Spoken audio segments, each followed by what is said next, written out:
Salat tasbih itu disebutkan oleh beliau di sini di halaman 136, 137. Ada pembahasannya, tapi kita buka aja sekarang ya. Berarti nanti nggak usah diulang. Hadisnya, hadis riwayat Imam At-Tabarani. Kalau yang sahihnya, ini yang dhaifnya. Ada di riwayat Imam Abu Daud dan Imam Ibnu Majah. Ya, qala Abu Ishaq sahihul isnad atau hadisun sahih. Abu Daud sakata anhu.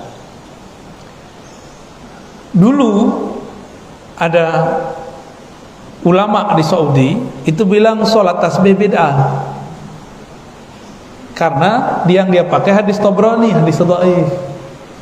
Padahal ada di Sunan Abu Daud dan Sunan Ibnu Majah riwayatnya sahih.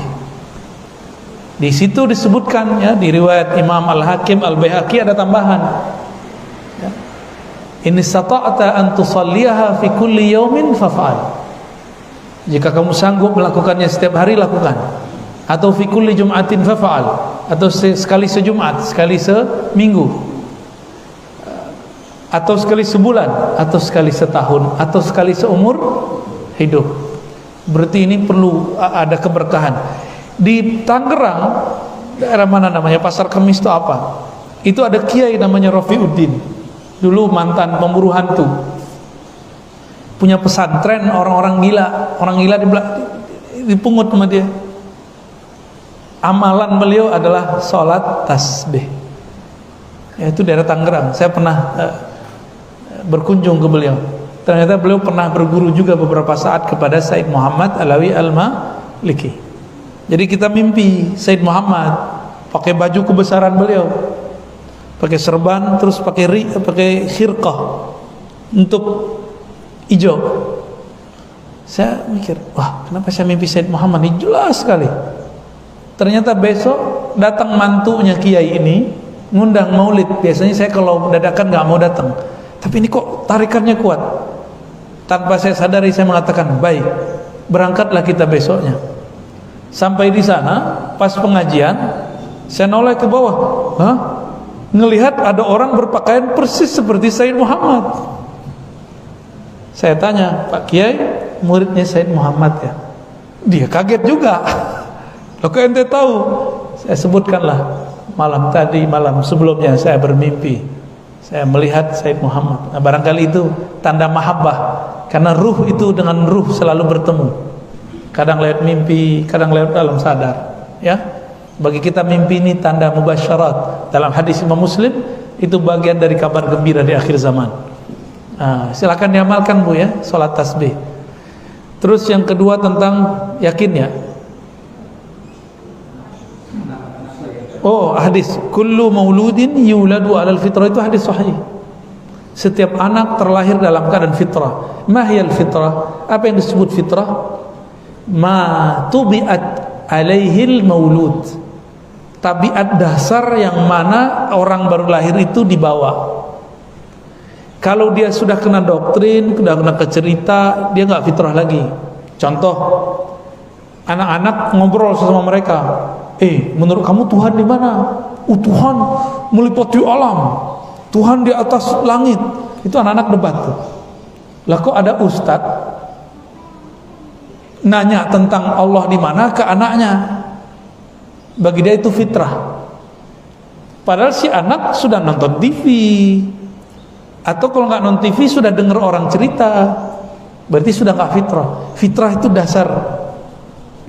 Fitrah itu kebeningan dasar yang dibawa oleh seorang bayi, oleh satu orang bayi itu. Tapi kalau dia udah dengar cerita maknya, bapak, ibunya, gurunya, tidak lagi disebut fitrah. Ya, fitrah itu juga bisa berarti kemurnian agama. Dan kemudian agama itu adalah ajaran Islam yang dibawa oleh baginda Nabi sallallahu alaihi wasallam. Yang terakhir tentang apa tadi? Yakin, ya. Apakah untuk sampai ke yakin yang tertinggi harus pakai yang pertama dulu?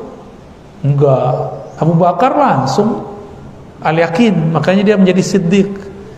Beliau tidak perlu bukti untuk mempercayai Nabi. Enggak perlu ada keramat mukjizat untuk percaya Nabi. Oh, Muhammad yang ngomong, saya percaya. Udah gitu. Kalau antum kan masih belum bukti, ya. Coba dulu zikirnya dari Abu Ya. Kalau nikmat tenang berarti dia guru saya. Kalau enggak berarti bukan guru saya. Emang begitu orang berguru. Enak amat ente jadi murid, ya. Ada lagi ngomong ke saya, "Tat, ente tawajuhin dulu saya.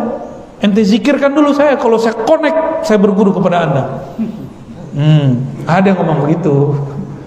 Ya, dalam batin langsung, "Kamu bukan muridku." Benar, nggak lama dia kabur, pergi dia. Emang bukan jodohnya. Masa sama guru nantang begitu, kan Arab Badui itu namanya. Saya kan bukan Nabi Muhammad. Nabi Muhammad bisa menerima Badui. Kalau saya kan manusia biasa, digituin agak tersinggung dikit, Pak. Nafsiyahnya masih hidup. Saya masih punya ego dalam diri saya. Bapak ngomong kasar, saya tersinggung. Saya manusia biasa. Beda dengan Nabi Muhammad. Dilemparin sama orang, beliau nggak tersinggung, malah doain kebaikan. Kalau saya kan bukan Nabi Muhammad. Sedih juga pada digituin orang, ya. Cuma berusaha untuk mengarahkan pikiran ke yang baik. Cuma kadang-kadang ada detik itu juga bisa, ada yang butuh waktu, karena kita bukan orang yang sempurna seperti Rasulullah Sallallahu Alaihi Wasallam. Gitu Bu ya, caranya percayalah kepada Allah dan Rasul tanpa syarat, cintai dia tanpa syarat, sholawatlah kepadanya tanpa syarat. Jangan lagi sholawat karena pengen beli rumah, jangan lagi sholawat karena pengen beli mobil. Kelihatan ada mobil BMW, sallallahu alaihi Muhammad sallallahu alaihi wasallam. Itu ada Pak, itu sholawatnya sholawat matre, cinta matre. Mau nggak dicintai orang karena fulus yang kita punya? Mau nggak dicintai orang karena punya harta warisan? Maukah dicintai orang karena kita populer? Nggak mau. Cintai karena dia layak dicintai. Semoga Allah berikan cinta itu kepada kita, cinta kepadanya, cinta kepada Rasulnya. Allahumma rzuqna hubbaka. Ya Allah, beri kami cinta kepada Engkau, anugerahi kami cinta kepada Engkau.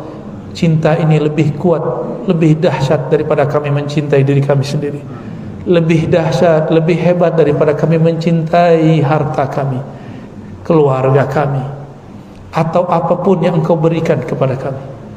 Ya Rabb, di kalbu kami sedikit sekali cinta kepada Nabi Muhammad, maka dengan kebesaran cintamu, tuangkanlah rasa cinta itu ya Allah ke dalam kalbu kami, ke dalam pikiran kami, sehingga kami merasakan merindukan Nabi Muhammad sallallahu alaihi wasallam, merasakan indahnya mencintai Nabi Muhammad sallallahu alaihi wasallam, merasakan dijawab salam kami oleh Nabi Muhammad sallallahu alaihi wasallam.